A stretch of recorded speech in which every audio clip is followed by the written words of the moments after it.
जय हिंद दोस्तों। एग्जाम की पॉइंट में एक बार फिर से आप सभी का स्वागत है। दोस्तों, ल्यूसेंट जीके की जो ये भारतीय संविधान से संबंधित जो श्रृंखला चल रही है, इसका आज ये तीसरा पार्ट है। हम जिसमें हम संविधान की प्रस्तावना से संबंधित जितने भी मोस्ट इम्पॉर्टेंट क्वेश्चन बन सकते हैं उनको कवर करेंगे। दोस्तों, यहाँ पे आपको ल्यूसेंट जीके की जो पूरी संविधान, भारतीय संविधान से संबंधित कितने बुक है उसको पूरा कवर किया जाएगा। अगर आप नहीं हो चैनल पे तो आप सब्सक्राइब कीजिए और वीडियो अच्छा लगे तो लाइक और शेयर जरूर करना। तो देखते हैं दोस्तों, आज का जो पहला क्वेश्चन है, भारतीय संविधान के किस भाग को उसकी आत्मा कहा जाता है। ठीक है, तो दोस्तों भारतीय संविधान में उसकी आत्मा कहा जाता है किसको? भारतीय संविधान की प्रस्तावना को। यानी जो प्रस्तावना है उसे क्या कहा जाता है? संविधान की आत्मा के नाम से जाना जाता है। अगला जो क्वेश्चन है दोस्तों, संविधान निर्माताओं ने किस पर विशेष ध्यान दिया? तो दोस्तों जो संविधान निर्माताओं ने विशेष ध्यान दिया वो किस पे दिया था? भारतीय संविधान की प्रस्तावना पर विशेष ध्यान दिया था। अगला जो क्वेश्चन है दोस्तों, भारत को गणतंत्र क्यों कहा जाता है? जो भारत देश है उस भारत देश को गणतंत्र क्यों कहा जाता है? तो दोस्तों इसका मुख्य कारण है क्योंकि जो यहाँ का राज्य का प्रमुख होता है वो निर्धारित अवधि के लिए क्या होता है? कहाँ पे? निश्चित अवधि के लिए चुना जाता है, निर्धारित अवधि के लिए चुना जाता है। इसीलिए भारतीय राष्ट्र को क्या कहा जाता है? गणतंत्र राष्ट्र कहा जाता है। यानी जहाँ पर भी राज्य का प्रमुख एक निश्चित अवधि के लिए चुना जाएगा वो राष्ट्र किसके अंतर्गत आते हैं? गणतंत्र राष्ट्र के अंतर्गत आते हैं। ठीक है, अगला क्वेश्चन, भारत है एक। तो दोस्तों भारत क्या एक धर्मनिरपेक्ष राष्ट्र है? भारत क्या एक धर्मनिरपेक्ष राष्ट्र है? ये हिंदू मुस्लिम का सारा ड्रामा है, जबकि भारत है क्या एक धर्मनिरपेक्ष राष्ट्र है संविधान के अनुसार। अगला क्वेश्चन, धर्मनिरपेक्ष का अर्थ है। अभी मैंने आपको बताया कि जो भारत है एक धर्मनिरपेक्ष राष्ट्र है, लेकिन धर्मनिरपेक्ष का अर्थ क्या है? तो दोस्तों धर्मनिरपेक्ष का अर्थ होता है कि राज्य सरकार द्वारा क्या है, किसी भी धर्म को स्वीकार नहीं किया गया। यानी कहाँ पे? ये किसी धर्म को स्वीकार नहीं करता। यानी जो भारत देश है वो किसी भी धर्म को स्वीकार नहीं करता। उससे संविधान के अनुसार उससे कोई मतलब नहीं, तुम हिंदू हो, मुसलमान हो, सिख हो या ईसाई हो। ठीक है, तुम अपने अनुसार किसी भी धर्म को अपना सकते हो, किसी भी धर्म की उपासना कर सकते हो। अगला क्वेश्चन, गणतंत्र का अर्थ है। जो गणतंत्र कहलाता है, हम कहते हैं गणराज्य है, गणतंत्र राष्ट्र है, तो गणतंत्र का अर्थ क्या होता है? तो दोस्तों ये सारे ऑप्शन गलत हो गए, वंशानुगत शासन नहीं। ठीक है, सिंपल भाषा में जो गणतंत्र होता है, गणतंत्र का अर्थ होता है जहाँ का अध्यक्ष, जहाँ का मुखिया क्या न हो, वंशानुगत नहीं होता है। ठीक है, आइए नहीं कि आपने भारत के इतिहास में दुनिया भर के वंश पढ़े होंगे तो आपने देखा होगा कि राजा का बेटा ही राजा बनेगा। ठीक है, लेकिन ऐसा नहीं है। यहाँ पे क्या है? वंशानुगत शासन नहीं होता। और जहाँ पे वंशानुगत शासन नहीं होता वो क्या होता है? गणतंत्र राष्ट्र के अंतर्गत आता है।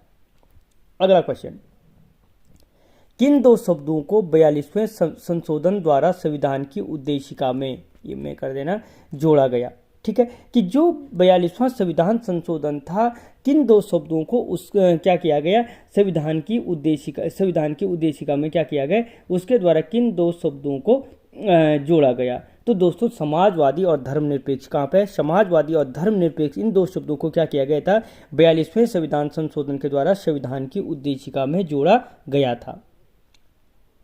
अगला क्वेश्चन, निम्नलिखित में से कौन सा शब्द भारत की उद्देशिका में नहीं है? यानी इनमें से कौन सा वो शब्द है जो संविधान की उद्देशिका में नहीं है?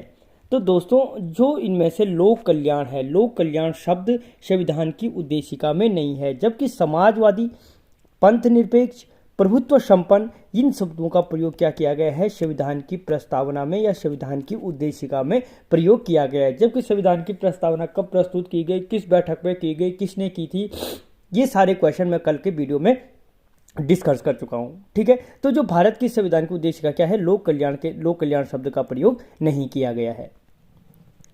दोस्तों आपको ल्यूसेंट जीके के नाम से स्पेशल अलग प्लेलिस्ट बनी हुई मिल जाएगी। आप चाहो तो पहले के वीडियो भी देख सकते हो और आपको पता चल जाएगा कि आपकी तैयारी कैसी चल रही है।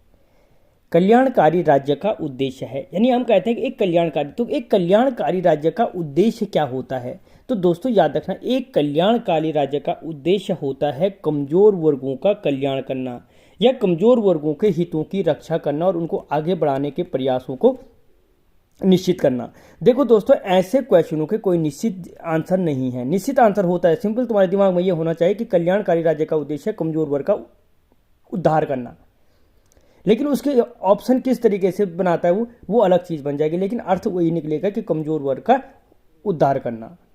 ठीक है, अगला क्वेश्चन, संविधान की प्रस्तावना के संबंध में सही क्रम है। जो संविधान की प्रस्तावना है उसके संबंध में सही क्रम क्या है? तो दोस्तों जो संविधान की प्रस्तावना सही क्रम है सार्वभौमिक, सत्ता संपन्न, समाजवादी, धर्मनिरपेक्ष, जनवादी, गणतंत्र। ठीक है, तो देख लो कहाँ पे है सार्वभौमिक, सत्ता संपन्न, सार्वभौमिक ये है सार्वभौमिक, सत्ता संपन्न, समाजवादी, धर्मनिरपेक्ष, जनवादी, गणतंत्र। तो दोस्तों ये क्वेश्चन कई बार पूछा गया है कि भारत की संविधान की प्रस्तावना के संबंध में सही क्रम है। तो याद रखना सार्वभौमिक, सत्ता संपन्न, समाजवादी, धर्मनिरपेक्ष, जनवादी, गणतंत्र है। अगला क्वेश्चन, भारतीय संविधान की प्रस्तावना में हम भारत के लोग से क्या अर्थ निकलता है? यानी जो प्रस्ताव भारतीय संविधान, अगर कई बार पूछा जाता है कि भारतीय संविधान की प्रस्तावना कहाँ से शुरू होती है, तो हम भारत के लोग से शुरू होती है। तो जो हम भारत के लोग हैं इससे क्या अर्थ निकलता है? तो दोस्तों याद रखना, इससे अर्थ निकलता है कि संविधान का निर्माण भारत की जनता द्वारा किया गया है। कहाँ पे संविधान? अच्छा ये है, यानी जो संविधान निर्माण है वो क्या है? जनता द्वारा किया गया है। जो हम भारत के लोग का अर्थ क्या है कि जो इस संविधान का निर्माण हुआ है, जिसे संविधान सभा द्वारा किया गया है, उसका निर्माण किसने किया है? भारतीय जनता द्वारा किया गया है। ठीक है, अगला क्वेश्चन, समाजवाद का अर्थ है। जो समाजवाद है, समाजवाद का अर्थ क्या है? तो दोस्तों समाजवाद का अर्थ है सामाजिक न्याय। जो समाजवाद शब्द का प्रयोग किया गया उसका अर्थ क्या है? सामाजिक न्याय उपलब्ध कराना।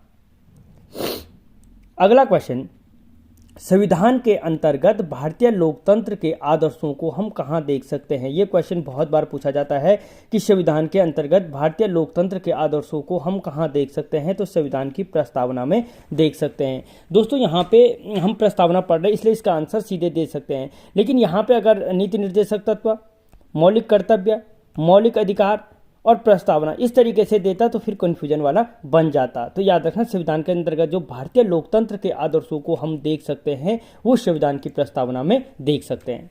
ठीक है, अगला क्वेश्चन, संविधान की प्रस्तावना में वर्णित लोकतंत्र को किस रूप में स्वीकार किया गया है? ठीक है, कि जो क्या है कि जो संविधान की क्या है? प्रस्तावना है। जो संविधान की प्रस्तावना है, संविधान की जो प्रस्तावना है उसमें वर्णित लोकतंत्र को किस रूप में, उसमें जो लोकतंत्र है उसमें किस रूप में वर्णित किया गया है? तो दोस्तों इसमें क्या किया गया है?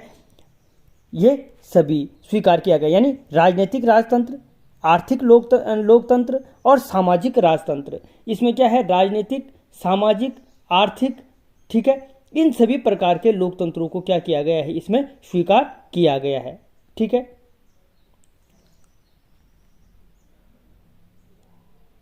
अगला क्वेश्चन,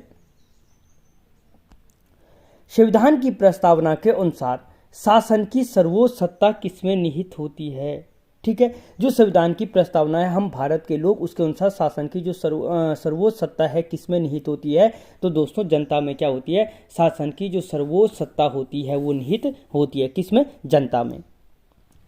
अगला क्वेश्चन, भारत की संप्रभुता, एकता, अखंडता बनाए रखने व उसकी रक्षा का प्रावधान किसमें किया गया? यानी जो भारत की संप्रभुता, एकता और अखंडता है उसको अक्षुण्ण बनाए रखने का और उसकी रक्षा का प्रावधान किसमें किया गया है? तो संविधान की प्रस्तावना में क्या किया गया है?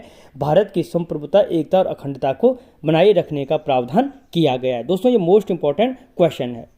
अगला क्वेश्चन, भारतीय संविधान की प्रस्तावना में देश का नाम उल्लिखित है। ये क्वेश्चन भी बहुत बार आ रखा है कि जो भारतीय संविधान की प्रस्तावना है उसमें देश का नाम क्या लिखा गया है? तो क्या लिखा गया है दोस्तों? भारत और इंडिया नामों का प्रयोग किया गया है भारतीय संविधान की प्रस्तावना में। ठीक है, किस नामों का? भारत व इंडिया। ठीक है, अगला क्वेश्चन, भारतीय संविधान को संविधान सभा द्वारा अंगीकृत किया गया, यानी जो भारतीय संविधान है उसको संविधान सभा द्वारा कब अंगीकृत किया गया? तो दोस्तों 26 नवंबर 1949 को क्या था? भारतीय संविधान द्वारा संविधान सभा द्वारा भारतीय संविधान को अंगीकृत किया गया था। अगला क्वेश्चन, भारतीय संविधान कब लागू हुआ? तो दोस्तों इसका आंसर हर किसी को आता होगा, कब हुआ? 26 जनवरी 1950 को भारतीय संविधान क्या हुआ था? लागू किया गया था। अगला क्वेश्चन, संविधान की प्रस्तावना में संशोधन कितनी बार किया गया? तो दोस्तों याद रखना, जो भारतीय संविधान की प्रस्तावना है उसमें संशोधन कितनी बार किया गया? एक बार उसमें संशोधन किया गया, और कौन सा? 42वां संविधान संशोधन 1976 में किया गया था। ठीक है। अगला क्वेश्चन, भारतीय संविधान की प्रस्तावना में प्रथम संशोधन कब किया गया? दोस्तों मैंने वो एक ही लाइन में बोल दिया, एवोल्यूशन ने अलग अलग दे रखा है, तो कब किया गया था? 1976 में किया गया था। अभी मैंने आपको बता चुका हूं आगे। कौन सा प्रावधान सभी नागरिकों को मतदान का अधिकार प्रदान करता है? यानी वो कौन सा प्रावधान है जो सभी नागरिकों को मतदान का अधिकार प्रदान करता है? तो वो दोस्तों क्या है? प्रजातंत्र है जो मतदान का अधिकार प्रदान करता है। अगला क्वेश्चन, प्रस्तावना में दोस्तों ये में समाजवादी व धर्मनिरपेक्ष शब्द किस संशोधन से जोड़ा गया? तो 42वें संविधान संशोधन 1976 से जोड़े गए। ठीक है। और अगला क्वेश्चन दोस्तों, संविधान की प्रस्तावना का विधिक स्वरूप क्या है? जो संविधान की प्रस्तावना है उसका विधिक स्वरूप क्या है? तो उसका दोस्तों ये मोस्ट इंपॉर्टेंट क्वेश्चन है, बहुत बार पूछा जाता है कि संविधान की प्रस्तावना का विधिक स्वरूप क्या है? तो दोस्तों इसका विधिक स्वरूप है, यह लागू नहीं किया जा सकता है। ठीक है। जो संविधान की प्रस्तावना का विधिक स्वरूप क्या है? कि इसे लागू नहीं किया जा सकता है। तो दोस्तों इस वीडियो में जो प्रस्तावना से संबंधित जितने भी मोस्ट इंपॉर्टेंट क्वेश्चन बन सकते थे सारे कवर किए गए हैं। आपको वीडियो कैसा लगा मुझे कमेंट बॉक्स में बताना। मिलता हूं अगले वीडियो में, तब तक जय हिंद।